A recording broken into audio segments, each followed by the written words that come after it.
Welcome to the Truth is Liberty podcast, bringing you news and information that lamestream media doesn't want you to hear. Check us out at truthisliberty.com. Welcome to episode 1 of the Truth is Liberty podcast.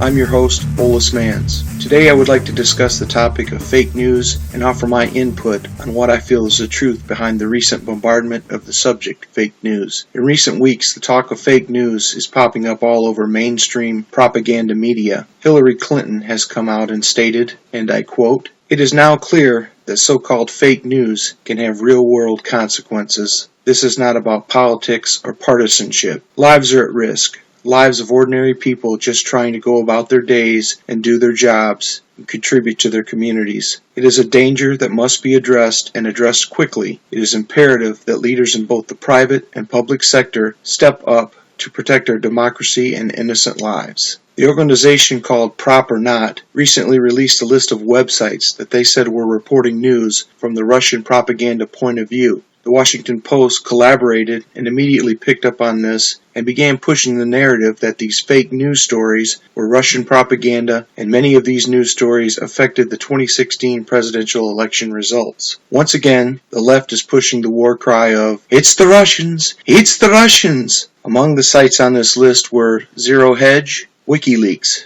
Veterans Today, IntelliHub, InfoWars, True News, The Daily Sheeple, Drudge Report, PaulCraigRoberts.org, RonPaulInstitute.org, and too many others to list. Now President Obama has announced that an investigation is being conducted by the CIA into allegations that the Russians interfered or hacked the recent presidential election in the favor of Donald Trump. So, I guess once again, it's the Russians! It's the Russians! Man, the Russians sure are busy creating all these fake news stories and fake news websites, rigging our elections, right? Well, I think not. My opinion is that the fake news, Russian propaganda bunk, and this new announcement about possible Russian election tampering are two sides of the same coin. On December 8th, the U.S. Senate quietly passed the National Defense Authorization Act, or the NDAA, for the fiscal year of 2017. The NDAA is passed every year for reapproval and adds to the United States spending for defense. Unknown to many Americans, however, there are disturbing laws hidden within this annual bill by our traitorous Congress. Congress has used the NDAA to create what they are terming a Global Engagement Center to be controlled by the Secretary of State. If you read the bill, you will see that the Global Engagement Center is nothing more than a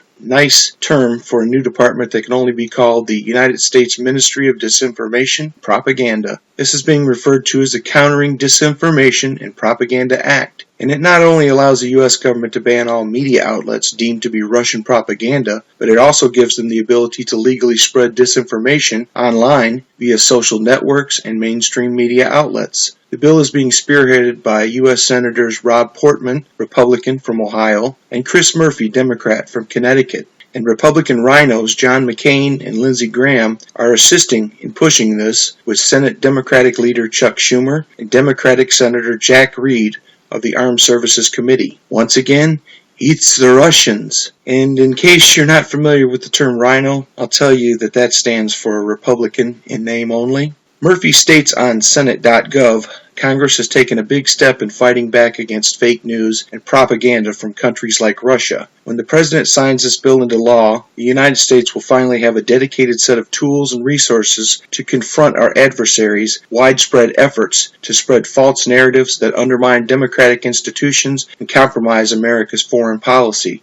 Hidden within the depths of the 1,576-page NDAA documents, in subsection 1259C, below subtitle E, labeled Other Matters, below Title 13, is the approval for the funding of a brand new propaganda agency, which will be managed by the Secretary of State. Now, the Global Engagement Center's primary function is to develop, plan, and synchronize whole-of-government initiatives to expose and counter foreign propaganda and disinformation directed against United States, national security interests, and proactively advance fact-based narratives that support United States allies and interests. So basically, this will help the government to push their propaganda narratives, thus confusing you and I on key subjects and leaving us wondering if this is real or fake news from Russia or another country. I feel that this will lead to censorship or banning of websites, such as Breitbart, Drudge Report, WikiLeaks, and countless others who give you real news stories and information that expose the corruption in the DC swamp, and who will help them to spread their lies and propaganda. Well, within this bill in subsection 1259C,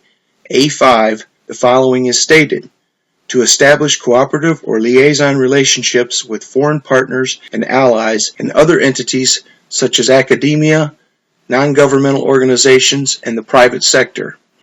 So they plan on accomplishing this with the assistance of both the public school system and the private sector. So how will they do that? I would say by planting individuals into academia who will enhance and push their propaganda's reach and effectiveness. Do yourself a favor and research the CIA's Operation Mockingbird. I think you'll be surprised at what you discover. The bill even approves funding to spy on journalists, social media groups, political parties, and NGOs, all to proactively advance fact-based narratives. In subsection 1259C, B4, it states the following: identifying current and emerging trends in information obtained from print, broadcast, online, and social media, support for third-party outlets such as think tanks, political parties, and non-governmental organizations, and the use of covert or clandestine special operators and agents to influence targeted populations and governments. If you value your freedom of speech, the freedom of the press, then you should be going ballistic right about now, because that's exactly where we're headed, people. We're going to lose more of our freedoms. In 1981, CIA Director William Casey was quoted as saying, "We'll know our disinformation program is complete when everything the American public believes is false." Recently, while being interviewed by John B. Wells, Dr. James Tracy revealed that his blog, memoryholeblog.com, was shut down by WordPress.com, where it was being hosted for what they said was violations of terms of service. When he contacted them about this, they suggested that he move it to a recommended partner web hosting company called Bluehost. Well, Bluehost also refused to host the blog site and tied up and delayed the domain transfer for an extended period of time when Dr. Tracy found another web hosting company willing to host his site. Now, Bluehost is a web hosting company owned by Endurance International Group, or EIG. It is one of the 20 largest web host companies, and collectively it hosts well over 1.9 million websites. In 2011, Endurance was bought from Excel-KKR by Warburg, Pincus, and GS Capital Partners for around $975 million. Now here's the part that is very interesting. The president of Warburg Pincus, which is a private equity firm, is none other than Timothy Geithner, former American central banker who served as the 75th United States Secretary of the Treasury under President Barack Obama from 2009 to 2013. He was the president of the Federal Reserve Bank of New York from 2003 to 2009, following service in the Clinton administration.